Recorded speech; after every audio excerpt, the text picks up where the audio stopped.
Just 3 hours earlier, I was only supposed to set up a picnic for my mom. My heart is pounding so hard that I can feel it in my throat. I was wearing a fitted teal top that hugs my slender frame perfectly. A short black pleated skirt that moves when I shift my weight. Knee-high slouch boots with just enough heel to make me stand differently. Taller, more poised. This is me. But how? I'm standing in front of my mother's full-length mirror, and I can't breathe. The person staring back at me, I don't recognize them. Not fully. The face is mine. I know those eyes. I know that nose. But everything else has been transformed into something I've never seen before. My voice comes out barely above a whisper. This is me. But let me take you back to where it all began. My name is George.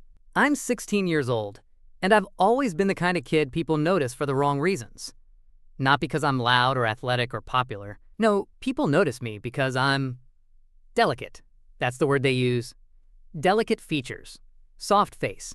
Calm energy. Pretty face, they'd say, usually followed by laughter or a smirk. I learned to laugh it off. What else could I do? That Saturday started like any other weekend at home.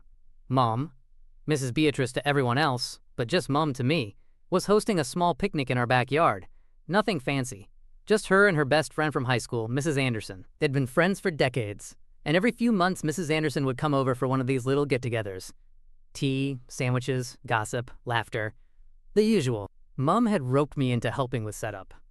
Not that I minded, really. It gave me something to do.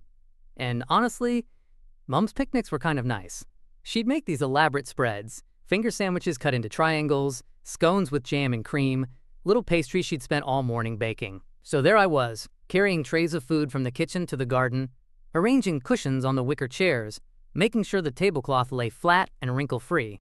The weather was perfect, sunny but not too hot, with a light breeze that made the trees sway gently overhead. I was adjusting the last vase of flowers on the table when I heard the doorbell ring. "George, darling, can you get that?" Mom called from the kitchen. I jogged to the front door and pulled it open. Mrs. Anderson stood there with her usual warm smile, sunglasses perched on her head, a cardigan draped over her shoulders. But what caught my attention was the shopping bag in her hand, one of those glossy boutique bags with rope handles. "Hello, George," she said brightly, pulling me into a quick hug. "You're looking lovely as always." I felt my cheeks warm. There it was again. Lovely, pretty, beautiful.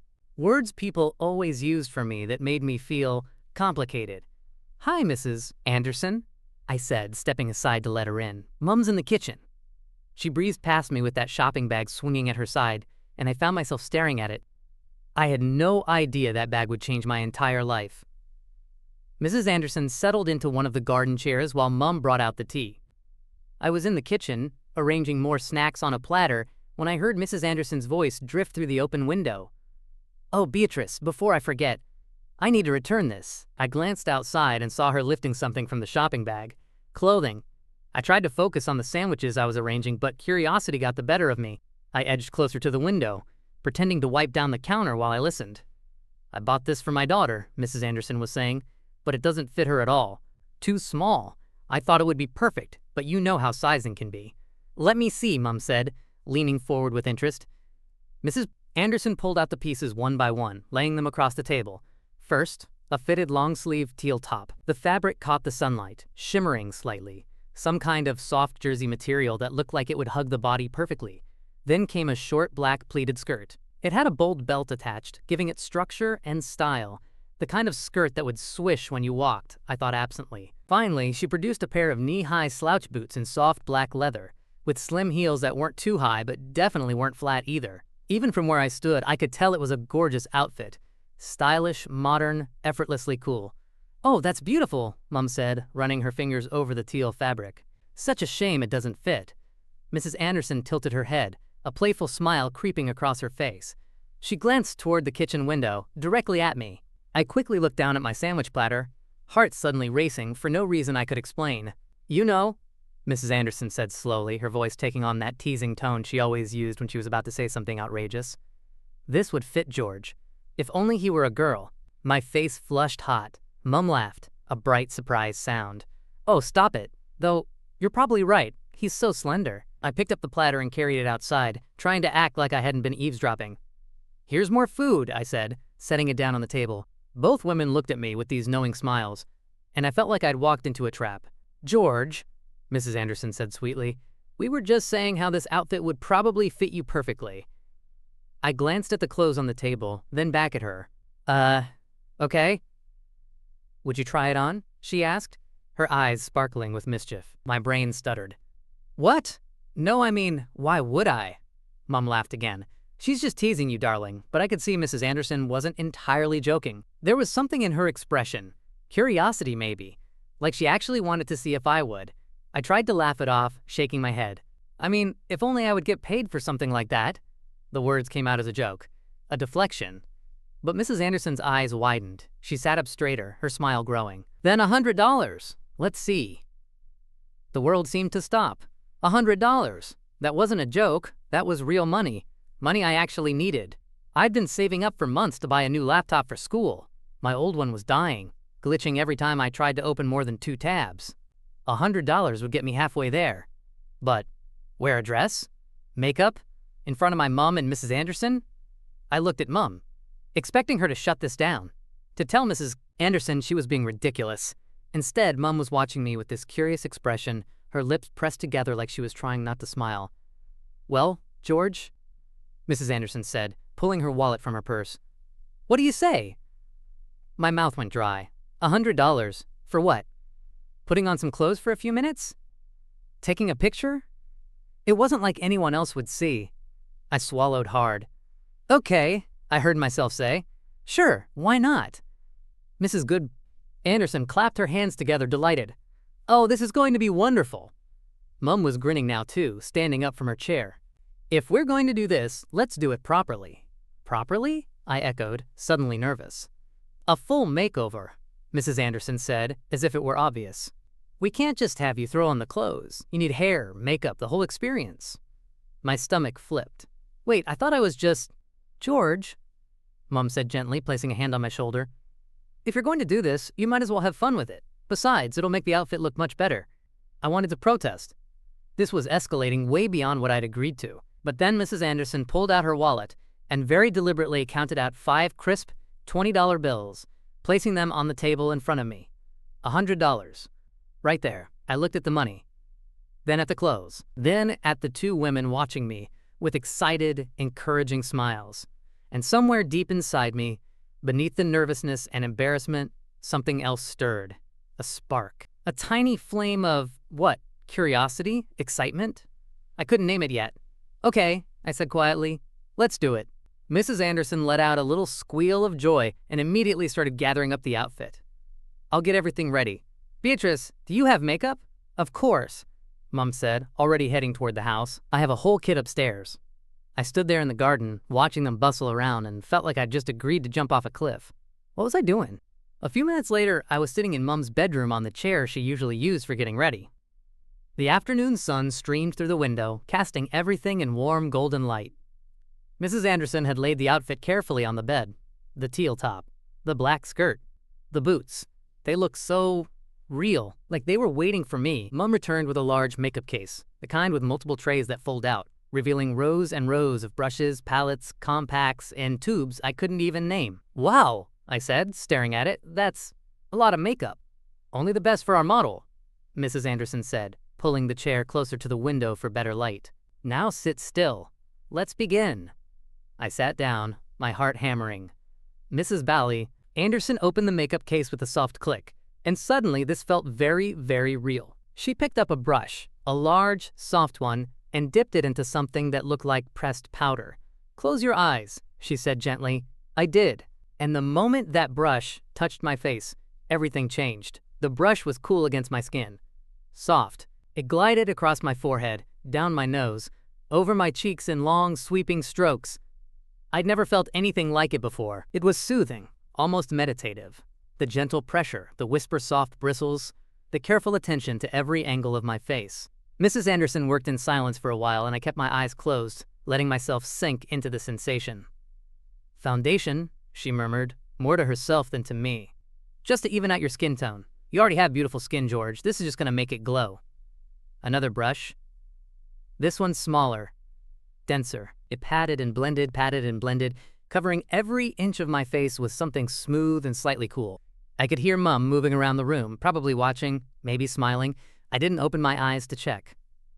"Now for some contouring," Mrs. Anderson said. "This will bring out your cheekbones." A different brush now, stroking along the sides of my face, under my cheekbones, along my jawline. Each stroke felt intentional, precise. She was sculpting me, I realized, shaping my face into something new. "Gorgeous," she whispered. "Absolutely gorgeous." My heart fluttered. "Okay, now for the eyes. This is where the magic happens." I felt her fingers tilt my chin up slightly, adjusting my position. "Keep your eyes closed," she said. "I'm going to apply eyeshadow." A soft brush swept across my eyelids, left, then right. Then again, layering color I couldn't see but could somehow feel. "We're going subtle," she explained. "Just enough to bring out those beautiful eyes of yours. A little bronze, a touch of shimmer." More brushes, more blending. The sensation was hypnotic. Then something cooler, wetter. Eyeliner, I guessed. She drew it carefully along my lash line, her hand steady and sure. "Now mascara. Open your eyes and look up." I did, blinking in the sudden brightness of the room. Mrs. Anderson held a mascara wand in front of me, and I watched as she brought it close to my lashes. "Don't blink," she said softly. The brush swept through my lashes, once, twice, 3 times. I could feel them getting heavier, thicker, longer. She moved to the other eye, repeating the process with the same careful precision. When she stepped back, she was smiling. "Look down for a moment," she said. I did, and she applied something to my lower lashes as well. "Okay," she said finally. "You can look up now." I lifted my eyes and caught a glimpse of myself in the mirror across the room. My breath caught. My eyes looked different, bigger, more defined. The lashes were dark and dramatic, framing my eyes in a way that made them pop. Those pretty boy eyes everyone always teased me about. They looked absolutely mesmerizing now. "Oh," I breathed. Mrs. Anderson laughed softly. "We're not done yet. Now for the lips." She picked up a small tube and twisted it open, revealing a glossy, rose-tinted color. "This is just a tinted gloss," she said. "Nothing too bold, just enough to make your lips look fuller and softer." She applied it carefully, her face inches from mine, concentrating hard. The gloss felt strange at first, slick, unfamiliar. But as she worked it across my lips, I found myself staring at my reflection again. My lips looked beautiful. There was no other word for it. Fuller, softer, almost mesmerizing in the way they caught the light. "Perfect," Mrs. Anderson said, stepping back to admire her work. "Now for the final touch." Mum stepped forward, holding something I hadn't noticed before, a wig.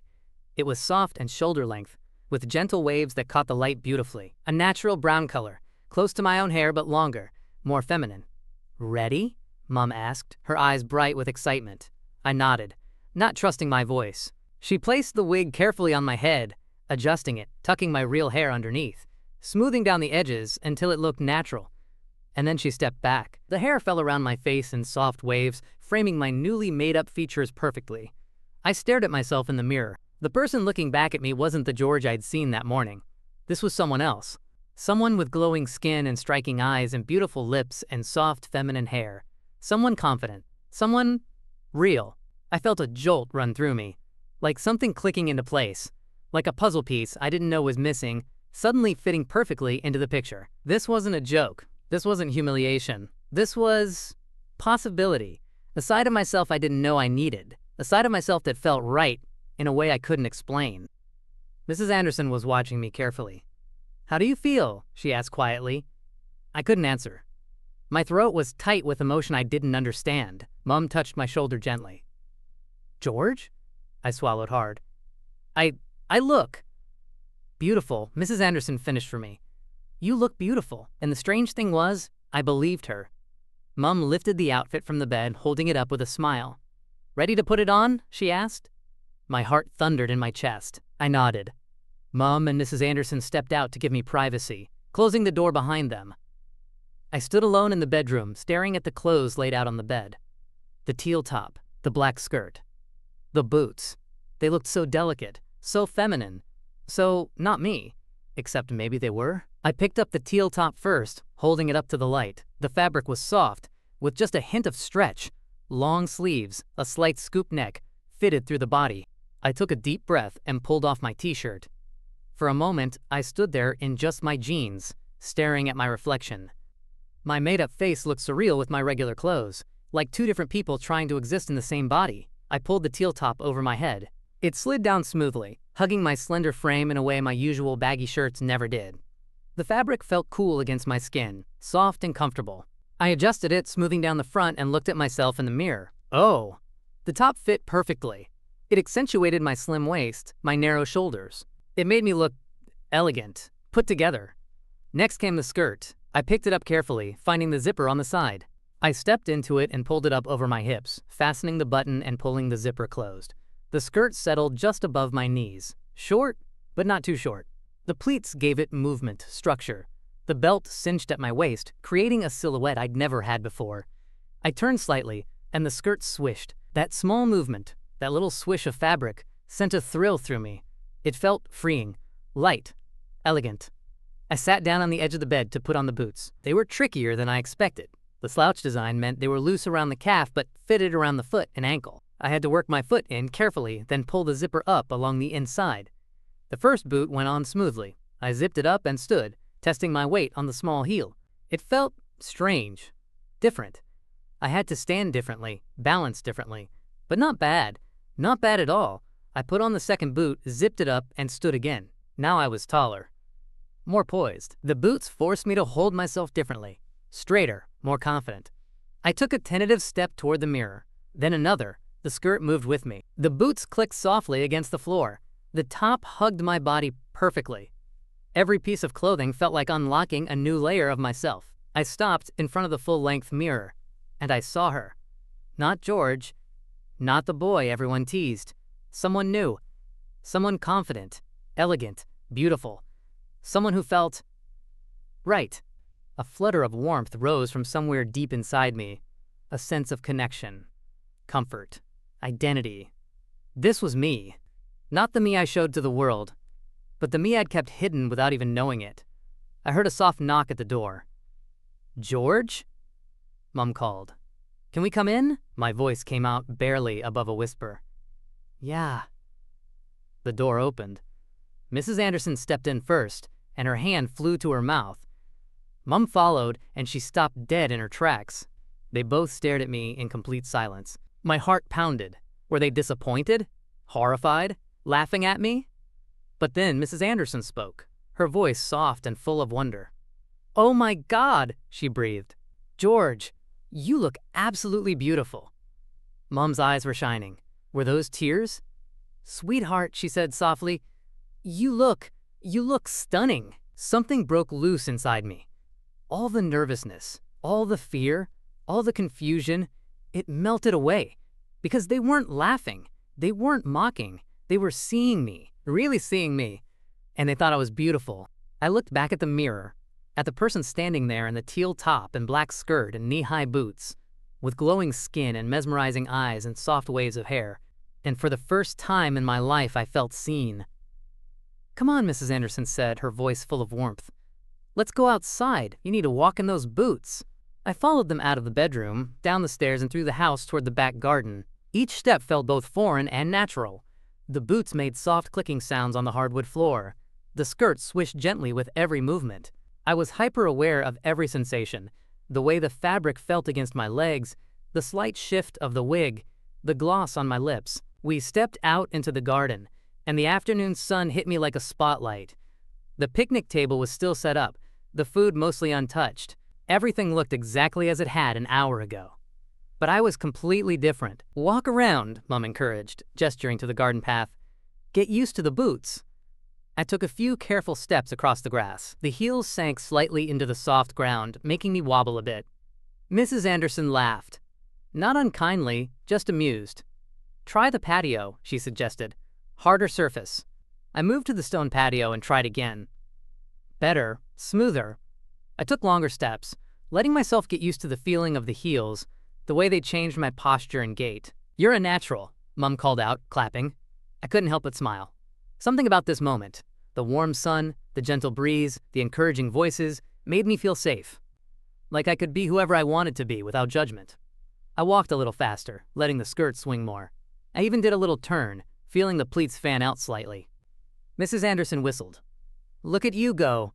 I laughed, a real, genuine laugh. the kind that bubbles up from pure joy. We settled back at the picnic table and Mum poured fresh tea. Mrs. Anderson offered me a scone and I took it, suddenly starving. For the next hour, we just existed together. They asked me questions. How did the clothes feel? Were the boots comfortable? Did I like the makeup? And I answered honestly. Yes, the clothes felt amazing. The boots were a little tricky, but I was getting used to them. The makeup felt strange, but also right. They told me I looked beautiful over and over again, and I started to believe it. Not just believe that they thought so, but believe it myself. For the first time in my life, being called pretty didn't feel like an insult or a joke. It felt like truth. Mrs. Anderson took photos. Just a few, she promised, just to remember this moment. I posed awkwardly at first, not sure what to do with my hands, where to look. But then something shifted. I relaxed. I smiled naturally. I let myself be seen. And in those photos, I looked happy. Truly, genuinely happy. The afternoon sun started to sink lower, casting golden light across the garden. We packed up the picnic slowly, savoring the last bits of conversation.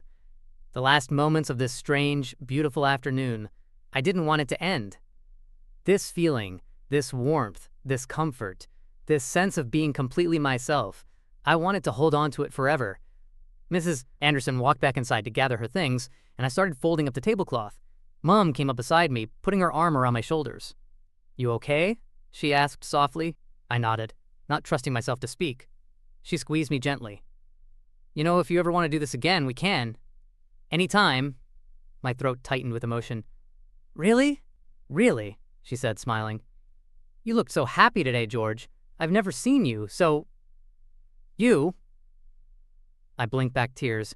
She was right. I had felt like myself today, more than I ever had before. Mrs. Anderson came back outside, her purse over her shoulder, that shopping bag folded under her arm. She walked straight up to me and held out the 5 $20 bills. "A deal's a deal," she said with a warm smile. I took the money, but it felt almost wrong now, like I should be paying her for what she'd given me instead. "Thank you," I said quietly. She studied my face for a moment, and then something shifted in her expression. She reached out and touched my shoulder gently. "You know," she said softly, "you look beautiful. Not pretty for a boy.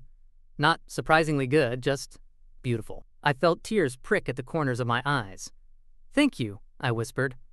She smiled, and then she glanced at the shopping bag in her hand. She looked at it for a long moment, then back at me, and then she held it out. "You know what?" she said. "You can keep the dress." Time seemed to stop. "What?" I breathed. "Keep it," she repeated. "It looks better on you than it ever would have on my daughter, and something tells me you might want to wear it again." I stared at the bag, my heart racing. Keep it? Keep this feeling? This version of myself? Imifico. Mum was smiling at both of us, her eyes shining with understanding. I took the bag slowly, holding it like it was something precious. "Thank you," I said again, my voice cracking. "Thank you so much." Mrs. Anderson pulled me into a hug, a real one, warm and tight. "You're welcome, sweetheart." After she left, I went back upstairs to Mum's bedroom. I stood in front of the mirror again, looking at myself in the teal top and black skirt and boots, with the makeup still perfect and the wig still in place. This was me, not the only me, not the permanent me, but a part of me that had always existed, just waiting for permission to breathe. I thought about school on Monday, about the kids who teased me for being pretty, about all the times I felt wrong in my own skin without understanding why. And I realized something.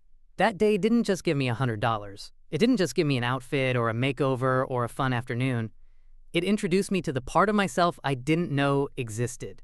The part one never want to lose. I carefully removed the wig, setting it gently on the dresser. I took off the boots, the skirt, the top, folding each piece with reverence and placing them in the shopping bag. But I left the makeup on, just for a little longer.